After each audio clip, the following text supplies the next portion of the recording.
బస్సులో కనిగిరి నియోజకవర్గానికి చెందిన వాళ్ళు 25 మంది వరకు ఉన్నట్లుగా తెలిసిందంటున్నారు ఎమ్మెల్యే ఉగ్ర నరసింహారెడ్డి.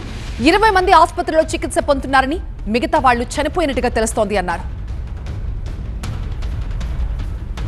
కనిగిరి వాసులు అయితే 25 మంది బస్సులో ప్రయాణిస్తున్నారు. 20 మంది అయితే ట్రేస్ అవుట్ అయ్యారు, కానీ ఇంకా 5 మంది మరణించినట్టు ధృవీకరిస్తున్నారు. దాంట్లో చలగిరిలో ఒక ఇద్దరు, లింగారెడ్డిపల్లి ఒకరు చౌడవరం, ఇంకో వ్యక్తి ఏ ఊరు అనేది ఇంకా తేలాలి. ఆ పర్సన్ కూడా ఐడెంటిఫై చేయడం జరుగుతూ ఉంది. అంటే ముఖ్యంగా వీళ్ళందరూ మరణించడం అనేది బాధాకరమైన విషయం. కానీ బస్సు ఏదో టెక్నికల్గా ఎర్రగొండపాలెంలో కూడా సెన్సార్ ఏదో ఫెయిల్ అయినప్పుడు వాళ్ళు జాగ్రత్త పడి ఉంటే బాగుండేది. డ్రైవర్ చెప్పే ప్రకారం స్టీరింగ్ టైట్నెస్ వల్ల సడన్గా కట్ చేయలేకపోయానని చెప్తూ ఉన్నారు వారు. తను కూడా భయాందోళనకు గురై ఉన్నాడు.